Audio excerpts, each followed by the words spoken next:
श्री गणेशाय नमो। श्री जानकी वल्लभ विजय। श्री रामचरितमानस चतुर्सोपान किष्किंधाकांड।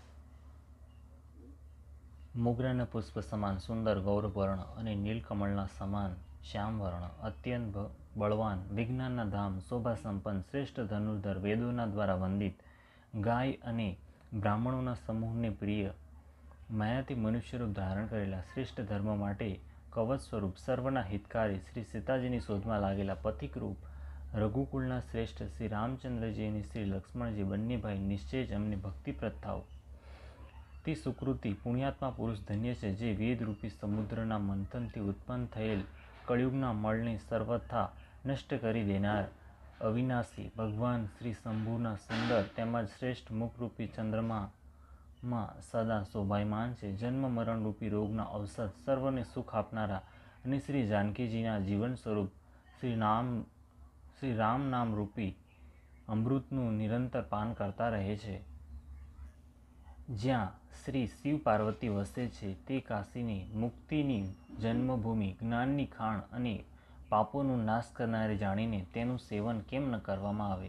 જે ભીષણ હળાહળ વિષથી સર્વે દેવજનો બળી રહ્યા હતા તે જેમણે સ્વયં પાન કરી લીધું. રે મન, તું એ શંકરજીને કેમ નથી ભજતું? તેમના સમાન કૃપાળુ બીજો કોણ છે?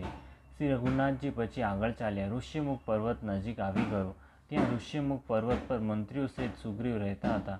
અતુલ્ય બળની સીમા શ્રી રામજી અને લક્ષ્મણજીને આવતા જોઈને સુગ્રીવ અત્યંત ભયભીત થઈને બોલ્યા, હે હનુમાન, સાંભળો, આ બંને પુરુષો બળ અને રૂપના ભંડાર છે. તમે બ્રહ્મચારીનું રૂપ ધારણ કરી જઈને જુઓ. પોતાના હૃદયમાં એમને યથાર્થ વાત જાણીને મને ઈશારાથી સમજાવીને કહી દેજો. જો તેઓ મનના મલિન વાલીના મોકલેલા હોય તો હું તુરંત જ આ પર્વતને છોડીને નાસી જાઉં. હનુમાનજી બ્રાહ્મણનું રૂપ ધરીને ત્યાં ગયા અને મસ્તક નમાવીને આ પ્રમાણે પૂછવા લાગ્યા, હે વીર, શ્યામ અને ગૌર શરીરવાળા, આપ કોણ છો જે ક્ષત્રિયના રૂપમાં વનમાં ફરી રહ્યા છો? હે સ્વામી, કઠોર ભૂમિ પર કોમળ ચરણોથી ચાલનારા આપ કયા કારણે વનમાં વિચરી રહ્યા છો? મનને હરનારા આપના સુંદર કોમળ અંગો છે અને આપ વનના દુસ્સહ્ય તાપ અને વાયુને સહી રહ્યા છો. શું આપ બ્રહ્મા, વિષ્ણુ, મહેશ આ ત્રણેય દેવતામાંથી કોઈ છો? અથવા આપ બંને નર નારાયણ છો? અથવા આપ જગતના મૂળ કારણ, સમસ્ત લોકોના સ્વામી, સ્વયં ભગવાન છો, જેમણે લોકોને ભવસાગરથી પાર ઉતારવા માટે, પૃથ્વીનો ભાર નષ્ટ કરવા માટે મનુષ્ય રૂપે અવતાર લીધો છે? શ્રી રામચંદ્રજી કહ્યું, અમે કૌશલરાજ દશરથજીના પુત્રો છીએ અને પિતાનું વચન માનીને વનમાં આવ્યા છે. અમારા રામ લક્ષ્મણ નામ છે. અમે બંને ભાઈઓ છે. અમારી સાથે સુંદર સુકુમારી સ્ત્રી હતી. અહીં વનમાં રાક્ષસે મારા પત્ની જાનકીજીને હરી લીધી. હે બ્રાહ્મણ, અમે તેને જ શોધતા હોઈએ છીએ. અમે તો અમારું પોતાનું ચરિત્ર કઈ સંભળાયું. હવે હે બ્રાહ્મણ, પોતાની કથા સમજાવીને કહો. પ્રભુને ઓળખીને હનુમાનજી તેમના ચરણ પકડીને પૃથ્વી પર ઢળી પડ્યા. શિવજી કહે છે, હે પાર્વતીજી, તે સુખનું વર્ણન કરી શકાતું નથી. શરીર પુલકિત છે, મુખમાંથી વચન નીકળતા નથી. તેઓ પ્રભુના સુંદર વેશની રચના શોભા જોઈ રહ્યા છે. પછી ધીરજ ધરીને સ્તુતિ કરીને પોતાના નાથને ઓળખી લેવાથી હૃદયમાં હર્ષ થઈ રહ્યો છે. પછી હનુમાનજી કહ્યું, હે સ્વામી, મેં જે પૂછ્યું તે તો મારું પૂછવું તો ન્યાય હતો. વર્ષો પછી આપને જોયા તે પણ તપસ્વીના વેશમાં અને મારી વાનર બુદ્ધિ. આથી હું તો આપને ઓળખી ન શક્યો અને પોતાની પરિસ્થિતિ પ્રમાણે મેં આપને પૂછ્યું, પરંતુ આપ મનુષ્યની જેમ કેમ પૂછી રહ્યા છો? હું તો આપની માયાને વશ ભૂલ્યો ભટકું છું. આથી જ મેં પોતાના સ્વામી આપને ઓળખ્યા નહીં. એક તો હું આમે મન છું, બીજું મોહના વશમાં છું, ત્રીજું હૃદયનો કુટિલ અને અજ્ઞાની છું. તોય હે દીનબંધુ ભગવાન પ્રભુ, આપે મને વિસારી દીધો. હે નાથ, જો કે મારામાં ઘણા જ અવગુણો છે, તથાપિ સેવક સ્વામીની વિસ્મૃતિમાં પડે નહીં, એટલે કે આપની વિસ્મૃતિનો વિષય હું ન બનું, અર્થાત આપ મને ન ભૂલી જાઓ. હે નાથ, જીવ આપની માયાથી મોહિત છે, તે આપની જ કૃપાથી પાર ઉતરી શકે છે.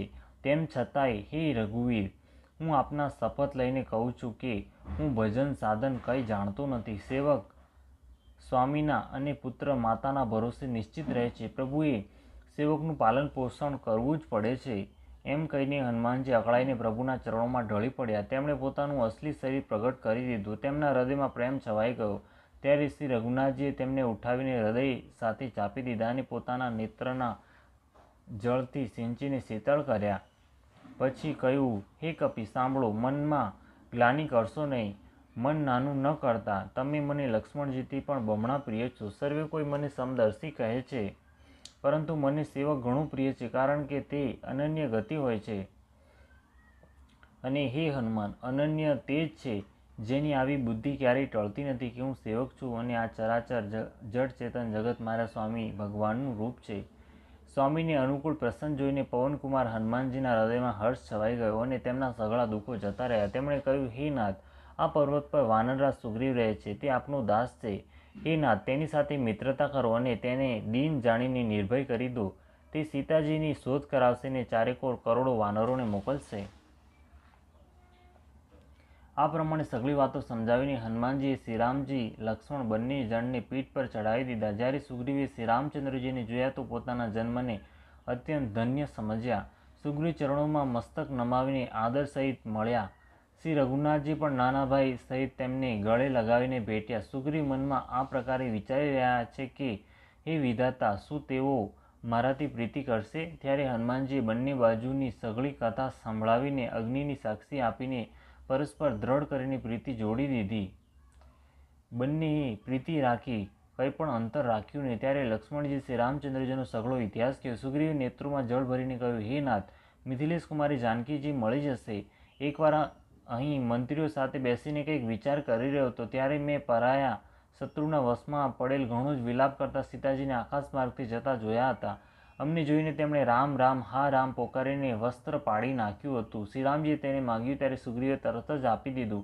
વસ્ત્રને હૃદયે લગાડીને શ્રી રામચંદ્રજીએ ઘણો શોક કર્યો. સુગ્રીવે કહ્યું, હે રઘુવીર, સાંભળો, શોક છોડી દો અને મનમાં ધીરજ રાખો. હું સર્વ પ્રકારથી આપની સેવા કરીશ અને એવો ઉપાય કરી કે જાનકીજી આવીને આપને મળે.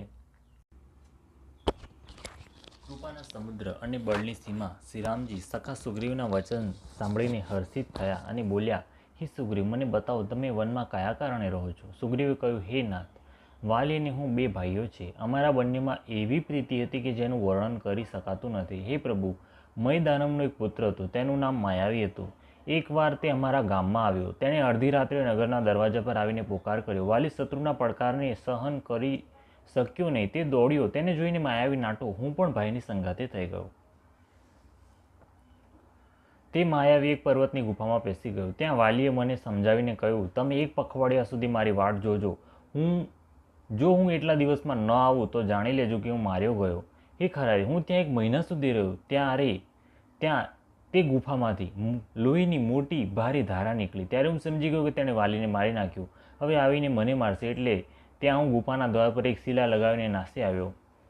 મંત્રીઓએ નગરને સ્વામી વિનાનું જોયું તો મને જબરજસ્તી તે રાજ્ય આપી દીધું. વાલીએ તેને મારીને ઘેર આવી પહોંચ્યો. મને રાજસિંહાસન પર જોઈને તેના મનમાં શંકા થઈ કે તે સમજ્યો કે આ રાજ્યના લોભથી જ ગુફાના દ્વાર પર શિલા મૂકીને આવ્યો હતો. તેથી હું બહાર ન નીકળી શકું અને પોતે અહીં આવીને રાજા બની બેઠો. તેણે મને શત્રુ સમાન જાણીને ઘણો માર્યો અને મારું સર્વસ્વ તથા મારી સ્ત્રીને પણ પડાવી લીધી. હે કૃપાળુ રઘુવીર, હું તેના ભયથી સમસ્ત લોકોમાં બેહાલ થઈને ફરતો રહ્યો. તે શાપના કારણે અહીં આવતો નથી, તો પણ હું મનમાં ભયભીત રહું છું. સેવકનું દુઃખ સાંભળીને દીનો પર દયા કરનાર શ્રી રઘુનાથજીની બંને વિશાળ ભુજાઓ ફરકી ઉઠી. તેમણે કહ્યું, હે સુગ્રીવ, સાંભળો, હું એક જ બાણથી વાલીને મારી નાખીશ. બ્રહ્મા અને રુદ્રની શરણમાં જવા છતાંય તેના પ્રાણ બચશે નહીં. જે લોકો મિત્રના દુઃખે દુઃખી થતા નથી તેમને જોવાથી જ મોટું પાપ લાગે છે. પોતાના પર્વત સમાન દુઃખને ધૂળની સમાન અને મિત્રના ધૂળના સમાન દુઃખને મેરુ સમાન જાણે. જેમને સ્વભાવથી જ આવી બુદ્ધિ પ્રાપ્ત નથી તે મૂર્ખ લોકો હઠ કરીને કેમ કોઈની સાથે મિત્રતા કરે છે? મિત્રનો ધર્મ છે કે મિત્રને કુમાર્ગે જતા રોકી સારા માર્ગ પર ચલાવે, તેના ગુણોને પ્રગટ કરીને અવગુણોને છુપાવે. લેવડ દેવડમાં મનમાં શંકા ન રાખે, પોતાના બળ પ્રમાણે સદા હિત જ કરતો રહે. વિપત્તિના સમયમાં તો સદા 100 ગણો સ્નેહ કરે. વેદ કહે છે કે સંત શ્રેષ્ઠ મિત્રના ગુણ લક્ષણ આ છે, જે સામે તો બનાવીને કોમળ વચન કહે છે અને પીઠ પાછળ બુરાઈ કરે છે તથા મનમાં કપટ રાખે છે. હે ભાઈ, આ રીતે જેનું મન સાપની ચાલ સમાન વાંકું છે, એવા કુમિત્રને તો ત્યાગવામાં જ ભલાઈ છે. મૂર્ખ સેવક, કંજૂસ રાજા, કુલટા સ્ત્રી અને કપટી મિત્ર એ ચારેય શૂળની જેમ પીડા આપનારા છે. હે સખા, મારા બળ પર હવે તમે ચિંતા છોડી દો. હું સર્વ પ્રકારે તમારા કામમાં આવીશ. સુગ્રીવે કહ્યું, હે રઘુવીર, સાંભળો, વાલી મહાબળવાન અને અત્યંત રણધીર છે.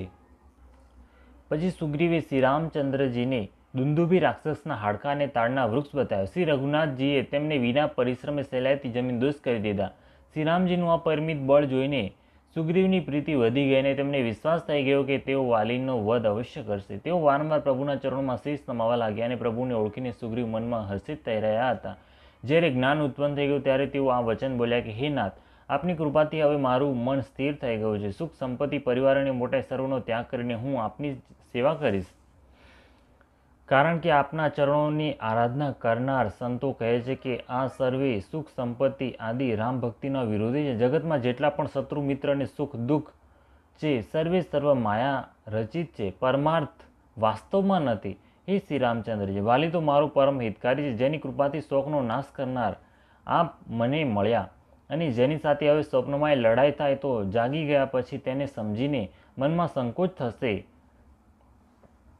હે પ્રભુ, હવે તો એ રીતે કૃપા કરો કે સર્વે છોડીને દિન રાત હું આપનું ભજન જ કરું. સુગ્રીવની વૈરાગ્યયુક્ત વાણી સાંભળીને તેના સૈનિક વૈરાગ્યને જોઈને હાથમાં ધનુષ ધારણ કરનાર શ્રી રામચંદ્રજી મલકાઈને બોલ્યા, તમે જે કંઈ કહ્યું તે સઘળું સત્ય છે, પરંતુ હે સખા, મારું વચન મિથ્યા થતું નથી. અર્થાત વાલી માર્યો જ હશે ને તમને રાજ્ય મળશે. કાકભૂસુંડીજી કહે છે, હે પક્ષીઓના રાજા ગરુડ, નટના માકડાની જેમ શ્રી રામચંદ્રજી બધાને નચાવે છે. વેદ આવું કહે છે. તત્પશ્ચાત સુગ્રીવને સાથે લઈને અને હાથમાં ધનુષ બાણ ધારણ કરીને શ્રી રઘુનાથજી ચાલ્યા.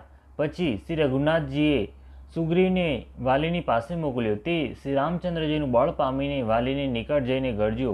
વાલી સાંભળતા જ ક્રોધે ભરાઈને વેગથી દોડ્યો. તેણે શ્રી તારાએ ચરણ પકડીને તેને સમજાવ્યું કે હે નાથ, સાંભળો, સુગ્રીવ જેમની સાથે મળ્યા છે તે બંને ભાઈઓ તેજ અને બળની સીમા છે. તેઓ કૌશલાધીશ દશરથજીના પુત્રો રામ અને લક્ષ્મણ છે, જે સંગ્રામમાં કાળને પણ જીતી શકે છે. વાલીએ કહ્યું, હે ભીરુ બીકણ, સાંભળો, શ્રી રઘુનાથજી સમદર્શી છે. જો કદાચિત તેઓ મને મારશે તોય હું સનાથ થઈ જઈશ. આમ કહીને તે મહાઅભિમાની વાલી સુગ્રીવને તણખલાની સમાન જાણીને ચાલ્યો. બંને ભીડાઈ ગયા. વાલીએ સુગ્રીવને બહુ જ ધમકાવ્યો અને મુક્કો મારીને બહુ જ જોરથી ગરજ્યો. ત્યારે સુગ્રીવ વ્યાકુળ થઈને નાઠો. મુક્કાની ચોટ તેને વજ્રના સમાન લાગી. હે કૃપાળુ રઘુવીર, મેં આપને પહેલાં જ કહ્યું હતું, વાલી મારો ભાઈ નહીં પણ કાળ છે. શ્રી રામચંદ્રજી કહ્યું, તમારું બંને ભાઈઓનું એક સરખું જ રૂપ છે. આ ભ્રમથી મેં તેને ન માર્યો. પછી શ્રી રામચંદ્રજીએ સુગ્રીવના શરીરને હાથથી સ્પર્શ કર્યો. તેનું શરીર વજ્રના સમાન થઈ ગયું અને બધી પીડા ટળી ગઈ. પછી શ્રી રામચંદ્રજીએ સુગ્રીવના ગળામાં ફૂલોની માળા પહેરાવીને પછી તેને ઘણું ભારે બળ આપીને મોકલ્યો. બંને વચ્ચે ફરીથી અનેક પ્રકારે યુદ્ધ થયું. શ્રી રઘુનાથજી વૃક્ષની આડમાંથી જોઈ રહ્યા હતા. સુગ્રીવે ઘણા છળબળ કર્યા પણ અંતમાં ભય જાણીને હૈયાથી હારી ગયો. ત્યારે શ્રી રામચંદ્રજી તાણીને વાલીના હૃદયમાં બાણ માર્યું. બાણ વાગતા જ વાલી વ્યાકુળ થઈને પૃથ્વી પર પડી ગયો. પરંતુ પ્રભુ શ્રી રામચંદ્રજીને આગળ આવેલા જોઈને તે પાછો ઉઠીને બેઠો. ભગવાનનું શ્યામ શરીર છે, શિર પર જટા બનાવી છે, લાલ નેત્રો છે, બાણ લીધું છે અને ધનુષ ચડાવ્યું છે. વાલીએ વારંવાર ભગવાનની સામે જોઈને ચિત્તને તેમના ચરણોમાં લગાવી દીધું. પ્રભુને ઓળખીને તેણે પોતાનો જન્મ સફળ માન્યો. તેના હૃદયમાં પ્રીતિ હતી પરંતુ મુખમાં કઠોર વચન હતા. તે શ્રી રામચંદ્રજી સામે જઈને બોલ્યો, હે ગોસાઈ, આપે ધર્મની રક્ષા માટે અવતાર લીધો છે અને મને શિકારીની જેમ છુપાઈને માર્યો. હું વેરી અને સુગ્રીવપ્રિય, હે નાથ, કયા દોષે આપે મને માર્યો? શ્રી રામચંદ્રજી કહ્યું, હે મૂર્ખ, સાંભળ, નાના ભાઈની સ્ત્રી, બહેન, પુત્રની સ્ત્રી અને કન્યા એ ચારે સમાન છે. એમને જો કોઈ કુદ્રષ્ટિથી જુએ તો તેને મારવામાં કોઈ પાપ લાગતું નથી. એ મૂળ, તને અત્યંત અભિમાન છે. તે પોતાની સ્ત્રીની શિખામણ પણ કાને ધરી નહીં. સુગ્રીવને મારીને મારી ભુજાઓના બળનો આશ્રિત જાણીને પણ અરે અધમ અભિમાની તેને મારવાની ઈચ્છા તે કરી. વાલીએ કહ્યું, હે શ્રી રામચંદ્રજી, સાંભળો, સ્વામી, આપની સામે મારી ચતુરાઈ ચાલી શકતી નથી. હે પ્રભુ, અંતકાળે આપની ગતિ શરણ પામીને હજુ પણ હું શું પાપી જ રહ્યો? વાલીની અત્યંત કોમળ વાણી સાંભળીને શ્રી રામચંદ્રજી તેના માથાને પોતાના હાથથી સ્પર્શ કરીને કહ્યું, હું તમારા શરીરને અચલ કરી દઉં, તમે પ્રાણોને રાખો. વાલીએ કહ્યું, હે કૃપાનિધાન, સાંભળો, મુનિજનો જન્મ જન્મમાં અનેક પ્રકારના સાધન કરતા રહે છે, છતાંય અંતકાળે તેઓ રામ નથી કહી શકતા. જેમના નામના બળે શંકરજી કાશીમાં સર્વને સમાન રૂપથી અવિનાશીની ગતિ મુક્તિ આપે છે, તે શ્રી રામચંદ્રજી સ્વયં મારા નેત્રોની સામે આવી ગયા છે. હે પ્રભુ, આવો સંયોગ શું ફરી ક્યારે બની શકશે? શ્રુતિઓ નેતિ નેતિ કહીને નિરંતર જેમનું ગુણગાન કરતી રહે છે તથા પ્રાણ અને મનને જીતીને તેમજ ઇન્દ્રિયોને નીરસ બનાવીને મુનિજનો ધ્યાનમાં જેમને ક્યારેય ક્વચિત જ ઝલક પામે છે, તે જ પ્રભુ આપ સાક્ષાત મારી સામે પ્રગટ છો. આપે મને અત્યંત અભિમાનવશ જાણીને આમ કહ્યું કે તમે શરીર રાખી લો, પરંતુ એવો મૂર્ખ કોણ હશે જે હઠપૂર્વક કલ્પવૃક્ષને કાપીને તેનાથી બાવળની વાડ વાવશે? હે નાથ, હવે મારા પર દયા દ્રષ્ટિ કરો અને હું જે વર માંગુ છું તેને આપો. હું કર્મવશાત જે યોનિમાં જન્મ લઉં ત્યાં શ્રી રામચંદ્રજી આપના ચરણોમાં પ્રેમ કરું. હે કલ્યાણપ્રદ પ્રભુ, આ મારો પુત્ર અંગદ વિનય અને બળમાં મારા સમાન છે, તેનો સ્વીકાર કરો. અને હે દેવતા અને મનુષ્યના નાથ, બાઈ પકડીને એને પોતાનો દાસ બનાવો. શ્રી રામચંદ્રજીના ચરણોમાં દ્રઢ પ્રીતિ કરીને વાલીએ શરીરને એવી રીતે સહેલાઈથી ત્યાગી દીધું જેમ હાથી પોતાના ગળામાંથી ફૂલોની માળાનું પડવું ન જાણે. શ્રી રામચંદ્રજી વાલીને પોતાના પરમધામમાં મોકલી દેવ. નગરના સર્વે લોકો વ્યાકુળ થઈને દોડ્યા. વાલીની સ્ત્રી તારા અનેક પ્રકારે વિલાપ કરવા લાગી. તેના વાળ વિખરાયેલા છે અને દેહનું ભાન નથી. તારાની વ્યાકુળ જોઈને શ્રી રઘુનાથજીએ તેને જ્ઞાન આપ્યું અને તેની માયા અજ્ઞાનને હરેલી. તેમણે કહ્યું, પૃથ્વી, જળ, અગ્નિ, આકાશ અને વાયુ, આ 5 તત્વથી આ અત્યંત અધમ શરીર રચવામાં આવ્યું છે. તે શરીર તો પ્રત્યક્ષ તમારી સામે સૂતેલું છે અને જીવ નિત્ય છે. પછી તું શા માટે રડી રહ્યો છો? જ્યારે જ્ઞાન ઉત્પન્ન થઈ ગયું ત્યારે તે ભગવાનના ચરણે પડીને તેને પરમ ભક્તિનો વર માંગી લીધો. શિવજી કહે છે, હે ઉમા, સ્વામી શ્રી રામચંદ્રજી બધાની કઠપુતળીની પેટે નચાવે છે. ત્યાર પછી શ્રી રામચંદ્રજીએ સુગ્રીવને આજ્ઞા આપીને સુગ્રીવે વિધિપૂર્વક વાલીનું સર્વે મૃતક કર્મ કર્યું. પછી શ્રી રામચંદ્રજીએ નાનાભાઈ લક્ષ્મણજીને સમજાવીને કહ્યું કે તમે જઈને સુગ્રીવને રાજ્ય આપી દો. શ્રી રઘુનાથજીને સૌએ પ્રણામ કર્યા અને એમની પ્રેરણાથી ચાલી નીકળ્યા. લક્ષ્મણજીએ તરત જ સર્વે નગરવાસીઓને અને બ્રાહ્મણોના સમાજને બોલાવી લીધો. તેમની સામે જ અને સુગ્રીવને રાજ્યને અંગદને યુવરાજ પદ આપ્યું. હે પાર્વતી, જગતમાં શ્રી રામજીના સમાન હિત કરનાર ગુરુ, પિતા, માતા, બંધુ અને સ્વામી કોઈ નથી. દેવતા, મનુષ્ય અને મુનિ સર્વેની આ રીત છે કે સ્વાર્થના માટે સૌ પ્રીતિ કરે છે. જે સુગ્રીવ દિન રાત વાલીના ભયથી વ્યાકુળ રહેતો હતો, જેના શરીરમાં ઘણા જ ઘા થયા હતા અને જેની છાતી ચિંતાના કારણે બળી રહી હતી, તે સુગ્રીવને તેમણે વાનરોનો રાજા બનાવી દીધો. શ્રી રામચંદ્રજીનો સ્વભાવ જ અત્યંત કૃપાળુ છે. જે લોકો જાણવા છતાંય આવા પ્રભુને ત્યાગી દે છે, તેઓ કેમ વિપત્તિની જાળમાં ન ફસાય? પછી શ્રી રામચંદ્રજીએ સુગ્રીવને બોલાવી લીધા અને અનેક પ્રકારે તેમને રાજનીતિની શિખામણો આપી. પછી પ્રભુએ કહ્યું, હે વાનરપતિ સુગ્રીવ, સાંભળો, હું 14 વર્ષ સુધી ગામમાં જઈશ નહીં. ગ્રીષ્મ ઋતુ વીતીને વર્ષા ઋતુ આવી ગઈ છે. આથી હું અહીં પાસે જ પર્વત પર જઈને રહીશ. તમે અંગદ સહિત રાજ્ય કરો. મારા કાર્યનું હૃદયમાં સદા ધ્યાન રાખજો. ત્યાર પછી જ્યારે સુગ્રીવ ઘરે પાછા આવ્યા ત્યારે શ્રી રામચંદ્રજી પ્રવર્ષણ પર્વત પર જઈને રહ્યા. દેવતાઓએ પહેલાંથી જ તે પર્વતની એક ગુફાને સુંદર બનાવી સજાવી રાખી હતી. તેમણે વિચારી રાખ્યું હતું કે કૃપા નિદાન શ્રી રામચંદ્રજી અહીં આવીને કેટલાક દિવસ નિવાસ કરશે. સુંદર વન ફૂલોથી અત્યંત સુશોભિત છે. મધના લોભથી ભમરાના સમૂહ ગુંજાર કરી રહ્યા છે. જ્યારથી પ્રભુ આવ્યા ત્યારથી વન સુંદર કંદ, મૂળ, ફળ અને પર્ણોનો બહુ જ વધારો થઈ ગયો. મનોહર અને અનુપમ પર્વતને જોઈને દેવતાઓના સમ્રાટ શ્રી રામચંદ્રજી નાનાભાઈ સહિત ત્યાં રહી ગયા. દેવતા, સિદ્ધો અને મુનિઓ ભમરા, પક્ષીઓ અને પશુઓના શરીર ધારણ કરીને પ્રભુની સેવા કરવા લાગ્યા. જ્યારથી રમાપતિ શ્રી રામચંદ્રજીએ ત્યાં નિવાસ કર્યો ત્યારથી વન મંગળ સ્વરૂપ થઈ ગયું. સુંદર સ્ફટિક મણીની એક અત્યંત ઉજ્જવળ શિલા છે. તે પર બંને ભાઈઓ સુખપૂર્વક બિરાજમાન છે. શ્રીરામજી નાનાભાઈ લક્ષ્મણજીને ભક્તિ, વૈરાગ્ય, રાજનીતિ અને જ્ઞાનની અનેક કથાઓ કહે છે. વર્ષાકાળમાં આકાશમાં છવાયેલા ગરજતા વાદળા ઘણા સુહામણા લાગે છે. શ્રી રામચંદ્રજી કહેવા લાગ્યા, હે લક્ષ્મણ, જુઓ, મોરોનું ટોળું વાદળોને જોઈને નાચી રહ્યું છે. જેમ વૈરાગ્યમાં અનુરક્ત ગૃહસ્થ કોઈ વિષ્ણુ ભક્તને જોઈને હરખાય છે. આકાશમાં વાદળા ઘેરાઈને ઘોર ગર્જના કરી રહ્યા છે. પ્રિયા સીતાજીના વિના મારું મન ડરી રહ્યું છે. વીજળીનો ચમકારો વાદળોમાં થોપતો નથી. જેમ દુષ્ટની પ્રીતિ સ્થિર રહેતી નથી.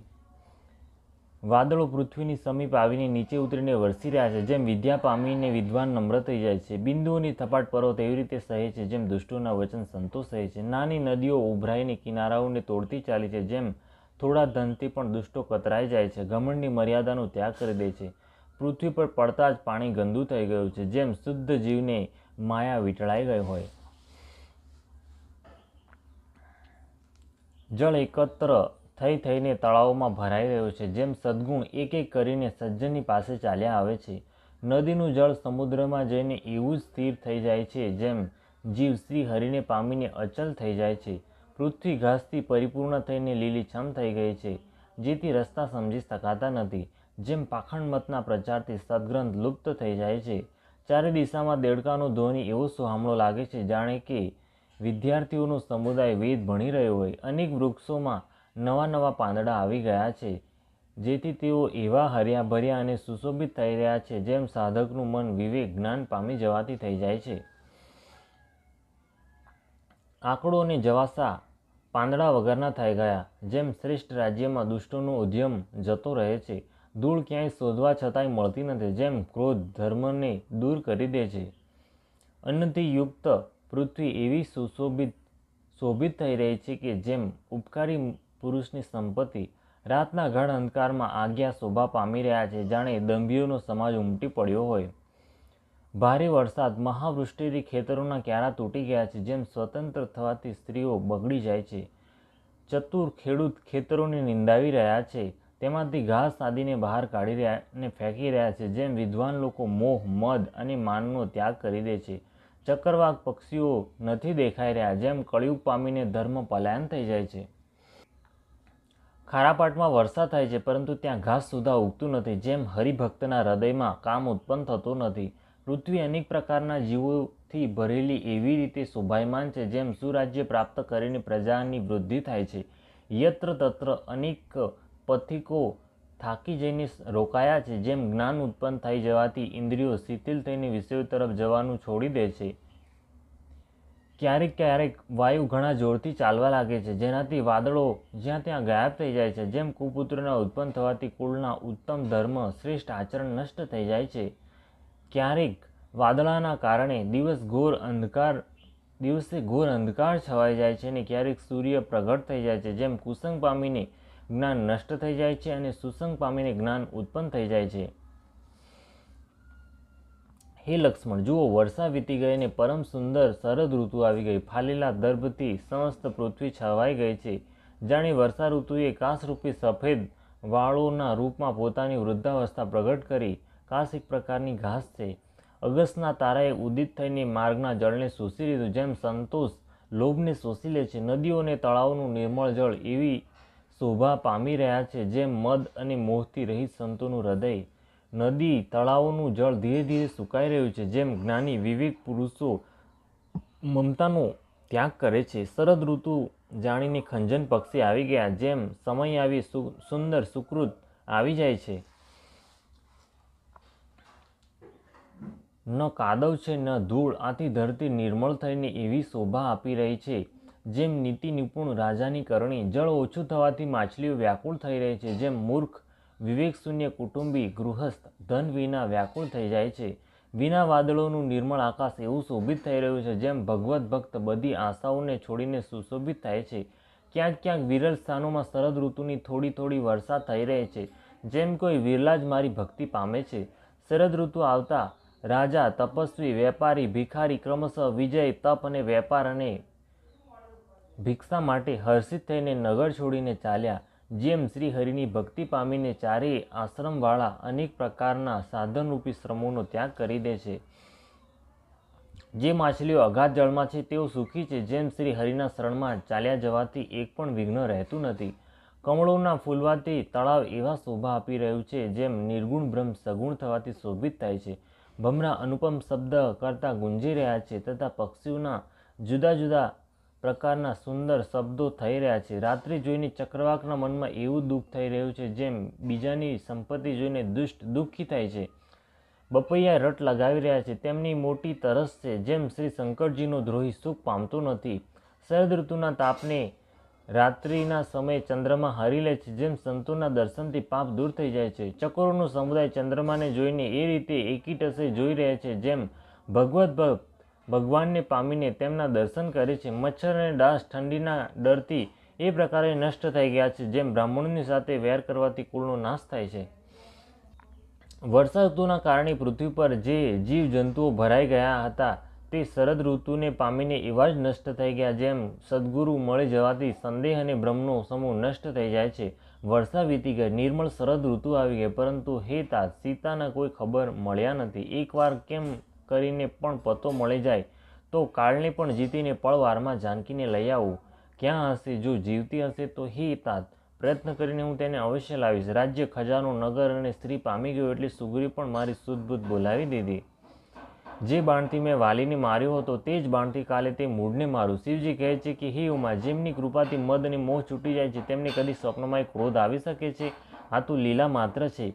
જ્ઞાની મુનિ જેમને શ્રી રઘુનાથજીના ચરણોમાં પ્રીતિ માની લીધી, જોડી દીધી છે, તેઓ જ આ ચરિત્ર લીલા રહસ્યને જાણે છે. લક્ષ્મણજી જ્યારે પ્રભુને ક્રોધયુક્ત જાણ્યા ત્યારે તેમણે ધનુષ ચડાવીને બાણ હાથમાં લઈ લીધા. ત્યારે દયાની સીમા શ્રી રઘુનાથજી નાનાભાઈ લક્ષ્મણજીને સમજાવ્યા કે હે तात સુગ્રીવ સખા છે, તેમને માત્ર ભય દેખાડીને લઈ આવો, તેમને મારવાની વાત નથી. અહીં કિષ્કિંધા નગરીમાં પવનકુમાર શ્રી હનુમાનજીએ વિચાર કર્યો કે સુગ્રીવે શ્રીરામજીના કાર્યને વિસારી દીધું. તેમણે સુગ્રીવની પાસે જઈને ચરણોમાં શીશ નવાયું. સામ, દાન, દંડ, ભેદ ચારે પ્રકારની નીતિ કહીને તેને સમજાવ્યો. હનુમાનજીના વચન સાંભળીને સુગ્રીવ બહુ જ ભય જાણ્યો અને કહ્યું, વિષયોએ મારા જ્ઞાનને હરી લીધું. હવે હે પવનસુત, જ્યાં જ્યાં વાનરોના જૂથો રહે છે ત્યાં દૂતોના સમૂહને મોકલો અને કહેવડાવી દો કે એક પખવાડિયામાં જે નહીં આવી જાય તેનો મારા હાથે વધ થશે. પછી હનુમાનજીએ દૂતોને બોલાવ્યા અને સર્વેનું બહુ સન્માન કરીને સર્વેને ભય, પ્રીતિ અને નીતિ બતાવીને સર્વે વાનરો શીશ નમાવીને ચાલ્યા. આ જ સમયે લક્ષ્મણજી નગરમાં આવ્યા. તેમનો ક્રોધ જોઈને વાનરો આમ તેમ નાઠા. ત્યાર પછી લક્ષ્મણજીએ ધનુષ ચડાવીને કહ્યું કે નગરને બાળીને હમણાં જ રાખ કરી નાખીશ. ત્યારે સમગ્ર નગરને વ્યાકુળ જોઈને વાલીપુત્ર અંગદજી તેમની પાસે આવ્યા. અંગદે તેમના ચરણોમાં શીશ નવાવીને વિનંતી કરી, ક્ષમાયાચના કરી. ત્યારે લક્ષ્મણજીએ તેમને અભય દાન આપ્યું. ભુજા ઉઠાવીને કહ્યું કે ડરો નહીં. સુગ્રીવ પોતાના કાને લક્ષ્મણજીને ક્રોધયુક્ત સાંભળીને ભયથી અત્યંત વ્યાકુળ થઈને કહ્યું, હે હનુમાન, તમે તારાને સાથે લઈને જઈને વિનંતી કરીને રાજકુમારોને સમજાવો. હનુમાનજીએ તારા સહિત જઈને લક્ષ્મણજીના ચરણોની વંદના કરીને પ્રભુના સુંદર યશના વખાણ કર્યા. તેઓ વિનંતી કરીને તેમને મહેલમાં લઈ આવ્યા તથા ચરણોને ધોઈને તેમને પલંગ પર બેસાડ્યા. ત્યારે વાનરરાજ સુગ્રીવ તેમના ચરણોમાં શીશ નવાવ્યું અને લક્ષ્મણજીએ હાથ પકડીને તેમને ગળે લગાવ્યા. સુગ્રીવે કહ્યું, હે નાથ, વિષયના સમાન બીજો કોઈ મદ નથી. તે મુનિઓના મનમાંય ક્ષણ માત્રમાં મોહ ઉત્પન્ન કરી દે છે. પછી હું તો વિષય જીવ રહ્યો. સુગ્રીવના વિનયયુક્ત વચન સાંભળીને લક્ષ્મણજી સુખ પામ્યા અને તેમને અનેક પ્રકારે સમજાવ્યા. ત્યારે પવનસુત હનુમાનજીએ જે રીતે સર્વે દિશામાં દૂતોના સમૂહ ગયા હતા તે સઘળા સમાચાર લક્ષ્મણજીને કહી સંભળાવ્યા. ત્યારે અંગદ આદિ વાનરોને સાથે લઈને અને શ્રીરામજીના નાના ભાઈ લક્ષ્મણજીને આગળ કરીને અર્થાત તેમની પાછળ પાછળ સુગ્રીવ હર્ષિત થઈને ચાલ્યા અને જ્યાં શ્રી રઘુનાથજી હતા ત્યાં આવ્યા. શ્રી રઘુનાથજીના ચરણોમાં શીશ નવાવીને હાથ જોડીને સુગ્રીવે કહ્યું, હે નાથ, મારો કંઈ પણ દોષ નથી. હે દેવ, આપની માયા અત્યંત જ પ્રબળ છે.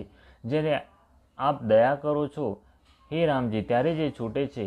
હે સ્વામી, દેવતા, મનુષ્ય, મુનિ બધા વિષયોના વશમાં છે. પછી હું તો પાંબર, પશુ અને પશુઓમાં પણ અત્યંત કામી વાનર છું. સ્ત્રીના નયન બાણ જેને નથી વાગ્યા, જે ભયંકર ક્રોધરૂપી અંધારી રાત્રિમાં જાગતો રહે છે અને લોભની ફાંસીથી જેણે પોતાનું ગળું નથી બંધાયું, હે રઘુનાથજી, તે મનુષ્ય આપના સમાન છે. આ ગુણો સાધનથી પ્રાપ્ત થતા નથી. આપની કૃપાથી જ કોઈ એમને પ્રાપ્ત કરી લે છે. ત્યારે શ્રી રઘુનાથજી મલકાઈને બોલ્યા, હે ભાઈ, તમે મને ભરતના સમાન પ્રિય છો. હવે મન લગાવી એવા ઉપાય કરો કે જે ઉપાયથી સીતાજીની ભાળ મળે. આ પ્રકારે વાતચીત થઈ રહી હતી કે વાનરોના જૂથ આવી ગયા. અનેક રંગોના વાનરો ના દળ સર્વે દિશાઓમાં દેખાવા લાગ્યા. શિવજી કહે છે, હે ઉમા, વાનરોની તે સેનાને મેં જોઈ હતી. તેની ગણતરી કરવા ઈચ્છે તે મહાન મૂર્ખ છે. સર્વે વાનરો આવીને શ્રીરામજીના ચરણોમાં મસ્તક નમાવે છે અને સૌંદર્ય, માધુર્ય નિધિ શ્રી મુખના દર્શન કરીને કૃતાર્થ થાય છે. સેનામાં એક પણ વાનર એવો ન હતો કે જેને શ્રી રામચંદ્રજીએ કુશળતા ન પૂછી હોય. પ્રભુના માટે આ કોઈ મોટી વાત નથી, કારણ કે શ્રી રઘુનાથજી વિશ્વરૂપ અને તથા સર્વવ્યાપક છે. આજ્ઞા પામીને સર્વે યત્ર તત્ર ઊભા રહી ગયા. પછી સુગ્રીવે સૌને સમજાવીને કહ્યું કે હે વાનરોના સમૂહો, આ પ્રભુ શ્રી રામચંદ્રજીનું કાર્ય છે અને મારો અનુરોધ છે, તમે ચારે બાજુ જાઓ અને જઈને જાનકીજીને શોધો. હે ભાઈ, માસ માત્રમાં પાછા આવી જજો. જે માસ માત્રની અવધિ વિતાવીને ભાળ કાઢ્યા વિના જ પાછો આવશે તે મારા દ્વારા મરાવી નાખવો પડશે, અર્થાત મારે તેનો વધ કરવો પડશે.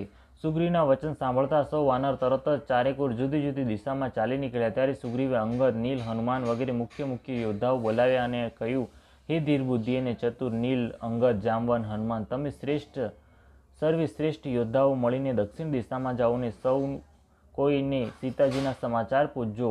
મન, વચન અને કર્મથી તેનો જ સીતાજીની ભાળ કાઢવાનો ઉપાય કરજો. શ્રી રામચંદ્રજીનું કાર્ય સફળ કરજો. સૂર્યનું પીઠથી ને અગ્નિનું હૃદયથી સામેથી સેવન કરવું જોઈએ, પરંતુ સ્વામીની સેવા તો છળ છોડીને સર્વભાવથી મન, વચન અને કર્મથી કરવી જોઈએ. માયા, વિષયોની મમતા, આસક્તિને છોડીને પરલોકનું સેવન, ભગવાનના દિવ્ય ધામની પ્રાપ્તિ માટે ભગવત સેવારૂપ સાધન કરવું જોઈએ, જેનાથી ભવથી ઉત્પન્ન સઘળી શોક મટી જાય. એ ભાઈ, દેહ ધારણ કરવાનું આ ફળ છે કે સઘળા કામોને છોડીને શ્રી રામચંદ્રજીનું ભજન કરવામાં આવે. સદ્ગુણોને ઓળખનાર તથા મહાભાગ્યશાળી તે જ છે જે શ્રી રઘુનાથજીના ચરણોનો પ્રેમી છે. આજ્ઞા માંગીને એને ચરણોમાં ફરીથી શીશ નમાવીને શ્રી રઘુનાથજીનું સ્મરણ કરતા સૌ આનંદિત થઈને ચાલ્યા. સૌના પછી પવનસુત શ્રી હનુમાનજીએ શીશ નમાવ્યું. કાર્યનો વિચાર કરીને પ્રભુએ તેમને પોતાની પાસે બોલાવ્યા. તેમણે પોતાના કરકમળથી તેમના માથે સ્પર્શ કર્યો તથા પોતાના સેવક જાણીને તેમને પોતાના હાથની વીંટી ઉતારી આપી અને કહ્યું, અનેક પ્રકારે સીતાજીને સમજાવજો અને મારું બળ તથા વિરહ કહીને તેમને શીઘ્ર પાછા આવજો. હનુમાનજીએ પોતાનો જન્મ સફળ થયો જાણ્યો અને કૃપા નિધાન પ્રભુને હૃદયમાં ધારણ કરીને તેઓ ચાલ્યા. જો કે દેવતાઓની રક્ષા કરનાર પ્રભુ સઘળી વાત જાણે છે, તો પણ તેઓ રાજનીતિની રક્ષા કરી રહ્યા છે. સઘળા વાનરો વન, નદી, તળાવ, પર્વત અને પર્વતોની ગુફાઓમાં શોધતા શોધતા ચાલ્યા જાય છે. મન શ્રી રામચંદ્રજીના કાર્યમાં લવલીન છે. શરીર સુદ્ધા પ્રેમ ભૂલી ગયું છે. ક્યાં કોઈ રાક્ષસથી ભેટો થઈ જાય તો એક એક તમાચામાં જ તેનો પ્રાણ લઈ લે છે. પર્વતો અને વનોમાં અનેક પ્રકારે ખોળી રહ્યા છે. કોઈ મુનિ મળી જાય તો ભાળ મેળવવા માટે તેને સૌ ઘેરી લે છે. એટલામાં સૌને અત્યંત તરસ લાગી, જેનાથી સૌ અત્યંત જ વ્યાકુળ થઈ ગયા. પણ જળ ક્યાંય ન મળ્યું. ગાઢ જંગલમાં સૌ ભૂલા પડ્યા. હનુમાનજીએ મનમાં અનુમાન કર્યું કે જળ પીધા વિના સૌ લોકો મરવા જ માંગે છે. તેમણે પર્વતના શિખર પર ચડીને ચારે બાજુ જોયું તો પૃથ્વીની અંદર એક ગુફામાં તેમને કૌતુક દેખાયું. તેની ઉપર ચક્રવાક, બગલા અને હંસ ઉડી રહ્યા છે અને ઘણા બધા પક્ષીઓ તેમાં પ્રવેશ કરી રહ્યા છે. પવનકુમાર હનુમાનજી પર્વતથી નીચે ઉતરી આવ્યા અને સૌને લઈને જઈને તે ગુફા બતાવી. સૌએ હનુમાનજીને આગળ કરી દીધા અને તેઓ ગુફામાં ઘૂસી ગયા. વાર ન લગાડી અંદર જઈને તેમણે ઉત્તમ ઉપવન, બગીચો તથા તળાવ જોયા, જેમાં ઘણા જ કમળો ખીલ્યા છે. ત્યાં એક સુંદર મંદિર છે, જેમાં એક તપોમૂર્તિ સ્ત્રી બેઠી છે. દૂરથી જ બધાએ તેને શીશ નમાવીને પૂછવાથી પોતાનું સઘળું વૃત્તાંત કહી સંભળાયું. ત્યારે તેણીએ કહ્યું, જળપાન કરો અને ભાત ભાતના રસદાર સુંદર ફળ ખાઓ. આજ્ઞા પામીને સૌએ સ્નાન કર્યું, મીઠા ફળ ખાધા અને પછી સૌ તેની પાસે ચાલ્યા આવ્યા. તેણીએ પોતાની સઘળી કથા કહી સંભળાવી અને કહ્યું, હું હવે જ્યાં શ્રી રઘુનાથજી છે ત્યાં જ જઈશ. તમે લોકો આંખ બંધ કરી દો અને ગુફાને છોડીને બહાર જાઓ. તમે સીતાજીને પામી જશો. આંખો મીચીને ફરી જ્યારે આંખો ખોલી તો સૌ વીરો શું જુએ છે કે સૌ સમુદ્રના તટે ઊભા છે અને સ્વયં ત્યાં ગયે જ્યાં શ્રી રઘુનાથજી હતા. તેણે જઈને પ્રભુના ચરણ કમળોમાં મસ્તક નમાવ્યું અને અનેક પ્રકારે વિનંતી કરી. પ્રભુએ તેને પોતાની અનપાયની અચળ ભક્તિ આપી. પ્રભુની આજ્ઞા શિર પર ધારણ કરીને એને શ્રી રામચંદ્રજીના યુગલ ચરણોને, જેમની બ્રહ્મા અને મહેશ પણ વંદના કરે છે, હૃદયમાં ધારણ કરીને તે સ્વયંપ્રભા બદ્રિકાશ્રમમાં ચાલી ગઈ. અહીં વાનરજનો મનમાં વિચાર કરી રહ્યા છે કે અવધિ તો વીતી ગઈ, પરંતુ કાર્ય કંઈ થયું નથી. સૌ મળીને પરસ્પર વાત કરવા લાગ્યા કે હે ભાઈ, હવે તો સીતાજીની ખબર લીધા વિના પાછા ફરીને પણ શું કરીશું? અંગદે આંખોમાં જળ ભરીને કહ્યું કે બંને રીતે આપણું મૃત્યુ નક્કી છે. અહીં તો સીતાજીની ભાળ મળી નથી અને ત્યાં જવાથી વાનરા સુગ્રીવ મારી નાખશે.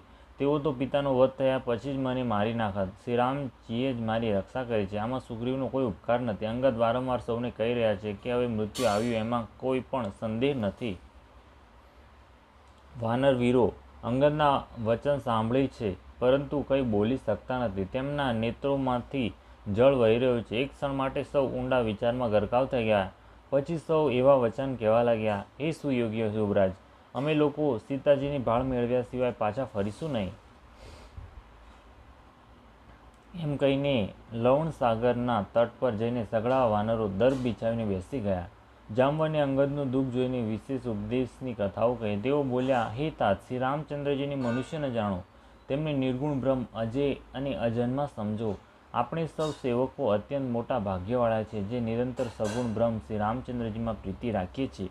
દેવતા, પૃથ્વી, ગાય અને બ્રાહ્મણોના માટે પ્રભુ પોતાની ઈચ્છાથી અવતાર લે છે. ત્યાં સગુણોપાસક સર્વ પ્રકારના મોક્ષોને ત્યાગીને તેમની સેવામાં સાથે રહે છે. આ પ્રમાણે જામવન અનેક પ્રકારની કથાઓ કહી રહ્યા છે. તેમની વાતો પર્વતની ઉપર બેઠેલા સંપાતિએ સાંભળી. બહાર નીકળીને તેણે ઘણા જ વાનરો જોયા. ત્યારે તે બોલ્યો, જગદીશ્વરે મને ઘેર બેઠા ઘણો આહાર મોકલી આપ્યો. આજે આ બધાને ખાઈ જઈશ. ઘણા દિવસો વીતી ગયા. ભોજન વિના મરી રહ્યો હતો. પેટ ભરીને ભોજન ક્યારેય મળતું નથી. આજે વિધાતા એક સાથે ઘણું ભોજન આપી દીધું. ગીધના વચનો કાનેથી સાંભળતા સૌ ડરી ગયા કે હવે તો સાચે સાચ મરણ જ આવી ગયું. એ અમે જાણી લીધું. પછી તે ગીધને જોઈને સૌ વાનર ઉઠીને ઊભા થયા. જામવનના મનમાં વિશેષ શોખ થયો. અંગદે મનમાં વિચાર કરીને કહ્યું, આહા, જટાયુના સમાન ધન્ય કોઈ જ નથી. શ્રી રામચંદ્રજીના કાર્ય માટે શરીર છોડીને તે પરમ ભાગ્યશાળી બનીને ભગવાનના પરમધામમાં ચાલ્યો ગયો. હર્ષની શોકયુક્ત વાણી સમાચાર સાંભળીને તે પક્ષી સંપાતિ વાનરોની પાસે આવ્યો. વાનરો ડરી ગયા. વાનરોને સંપાતિએ અભયદાન આપીને અને એમની પાસે જઈને જટાયુનું વૃત્તાંત પૂછ્યું. ત્યારે તેમણે સર્વે હકીકત તેને કહી સંભળાવી. ભાઈ જટાયુની કરણી સાંભળીને સંપાતિએ અનેક પ્રકારે શ્રી રઘુનાથજીના મહિમાનું વર્ણન કર્યું. તેણે કહ્યું, મને સમુદ્રના કિનારે લઈ ચાલો, હું જટાયુને તિલાંજલિ આપી દઉં. આ સેવાના બદલામાં હું તમારી વચનથી સહાય કરીશ. જેને તમે શોધી રહ્યા છો તેને પામી જશો. સમુદ્રના તીરે નાનાભાઈ જટાયુની શ્રાદ્ધ આદિ ક્રિયા કરીને સંપાતિ પોતાની કથા કહેવા લાગ્યો. હે વીર વાનરો, સાંભળો. અમે બંને ભાઈઓ ચડતી યુવાનીમાં એકવાર આકાશમાં ઉડીને સૂર્યની પાસે ચાલ્યા ગયા. તે જટાયુ તે ન સહી શક્યો, આથી તે પાછો આવ્યો. પણ હું અભિમાની હતો એટલા માટે સૂર્યની પાસે ચાલ્યો ગયો. અત્યંત અપાર તેજથી મારી પાંખો બળી ગઈ. હું ઘણી મોટી ચીસ પાડીને જમીન પર ઢળી પડ્યો. ત્યાં ચંદ્રમા નામના એક મુનિ હતા. મને જોઈને તેમને બહુ જ દયા આવી. તેમણે અનેક પ્રકારે મને જ્ઞાન સંભળાવ્યું અને મારું દેહજનિત અભિમાન છોડાવી દીધું. તેમણે કહ્યું, ત્રેતાયુગમાં સાક્ષાત પરબ્રહ્મ મનુષ્ય શરીર ધારણ કરશે. તેમની સ્ત્રીને રાક્ષસોનો રાજા હરી લઈ જશે. તેની શોધમાં પ્રભુ દૂતોને મોકલશે. તેમને મળવાથી તું પવિત્ર થઈ જઈશ અને તારી પાંખો ફૂટી નીકળશે. ચિંતા ન કર, તેમને તું સીતાજી બતાવી દેજે. મુનિની તે વાણી આજે સત્ય થઈ ગઈ. હવે મારા વચન સાંભળીને તમે પ્રભુનું કાર્ય કરો. ત્રિકૂટ પર્વત પર લંકા વસેલી છે. ત્યાં સ્વભાવથી જ નીડર રાવણ રહે છે. ત્યાં અશોક નામનું ઉપવન છે. ત્યાં સીતાજી રહે છે. તેઓ ઊંડા શોકમાં ગરકાવ બેઠા છે. હું તેમને જોઈ રહ્યો છું. તમે જોઈ શકતા નથી, કારણ કે ગીધની દ્રષ્ટિ અપાર હોય છે. શું કરું? હું વૃદ્ધ થઈ ગયો, નહીં તો તમારી કંઈક તો સહાય અવશ્ય કરત.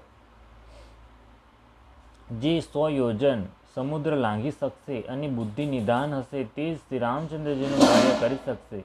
મને જોઈને મનમાં ધીરજ ધરો. જુઓ, શ્રી રામચંદ્રજીની કૃપાથી મારું શરીર કેવું થઈ ગયું.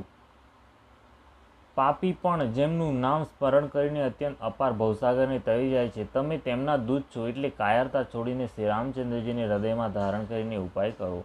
કાગભૂષુંડીજી કહે છે, હે ગરુડજી, આ પ્રમાણે કહીને જ્યારે ગીત ચાલ્યું ગયું ત્યારે તે વાનરોના મનમાં અત્યંત વિસ્મય થયું. સૌ કોઈએ પોતપોતાનું બળ કહ્યું, પરંતુ સમુદ્રની પાર જવાનું સૌએ સંદેહ પ્રગટ કર્યો. વૃક્ષરાજ જામવન કહેવા લાગ્યા, હું ગરોડો થઈ ગયો. શરીરમાં પહેલાંના બળનો અંશ માત્ર નથી. જ્યારે ખરારી વામન બન્યા હતા ત્યારે હું યુવાન હતો અને મારામાં ભારે બળ હતું. બલિને બાંધતી વખતે પ્રભુ એટલા મોટા થયા કે તે શરીરનું વર્ણન થઈ શકતું નથી. પણ મેં 2 જ ઘડીમાં દોડીને તે શરીરની 7 પ્રદક્ષિણાઓ કરી લીધી. અંગદે કહ્યું, હું તો પાર ચાલ્યો જઈશ, પરંતુ પરત ફરવાના સમય માટે હૃદયમાં કોઈક શંકા છે. જામવને કહ્યું, તમે સર્વ પ્રકારે યોગ્ય છો, પરંતુ તમે સૌના નેતા છો, તમને કેમ મોકલી શકાય? વૃક્ષરાજ જામવને હનુમાનજીને કહ્યું, હે હનુમાન, હે બળવાન, સાંભળો. તમે આમ કેમ ચૂપકીદી સાધી રાખી છે? તમે પવનના પુત્ર છો ને બળમાં પવનના સમાન છો. તમે વિવેક, બુદ્ધિ, વિવેક અને વિજ્ઞાનની ખાણ છો. જગતમાં કયું એવું કઠણ કામ છે જે હે तात તમારાથી ન થઈ શકે? શ્રી રામચંદ્રજીના કાર્ય માટે જ તો તમારો અવતાર થયો છે. આ સાંભળતા જ હનુમાનજી પર્વતના આકારના અત્યંત વિશાળકાય થઈ ગયા. તેમનો સોના જેવો રંગ છે. શરીર પર તે સુશોભિત છે જાણે કે બીજો પર્વતોનો જ રાજા સુમેરુ હોય. હનુમાનજીએ વારંવાર સિંહનાદ કરીને કહ્યું, હું આ ખારા સમુદ્રની ખેલમાં જ લાંઘી શકું છું અને સહાયકો સહિત રાવણને મારીને ત્રિકૂટ પર્વતને ઉખાડીને અહીં લાવી શકું છું. હે જામવન, હું તમને પૂછું છું, તમે મને ઉચિત શિખામણ આપો. જામવને કહ્યું, હે તાત, તમે જઈને એટલું જ કરો કે સીતાજીને જોઈને પાછા આવો અને તેમના ખબર કહી દો. પછી કમળનયન શ્રી રામચંદ્રજી પોતાના બાહુબળથી જ કેવળ રમત માટે જ તેઓ વાનરોની સેના સાથે લેશે. વાનરોની સેના સાથે લઈને રાક્ષસોનો સંહાર કરીને શ્રી રામચંદ્રજી સીતાજીને લઈ આવશે. ત્યારે દેવતા અને નારદ આદિ મુનિ ભગવાનના ત્રણેય લોકોને પવિત્ર કરનાર સુંદર યશના વખાણ કરશે, જેના શ્રવણ, ગાન, કથન અને સમજવાથી મનુષ્ય પરમ પદને પામે છે અને જેને શ્રી રઘુવીરજીના ચરણ કમળોમાં મધુકર તુલસીદાસ ગાય છે. શ્રી રઘુવીરનો યશ ભવરૂપી રોગની અચૂક દવા છે. જે પુરુષ અને સ્ત્રી આને સાંભળશે, ત્રિશિરાના શત્રુ શ્રી રામચંદ્રજી તેમના સર્વે મનોરથ સિદ્ધ કરશે. જેમનું નીલકમળના સમાન શ્યામ શરીર છે, જેમની શોભા કરોડો કામદેવોથી પણ અધિક છે અને જેમનું નામ પાપરૂપી પક્ષીઓને મારવા માટે બધી શિકારી સમાન છે, તે શ્રી રામચંદ્રજીના ગુણોના સમૂહને અવશ્ય સાંભળવા જોઈએ. ઇતિ શ્રીમદ રામચરિતમાનસે સકલ કલેશ વિધ્વંસીને 405 સમાપ્ત. કિષ્કિંધા કાંડ સમાપ્ત.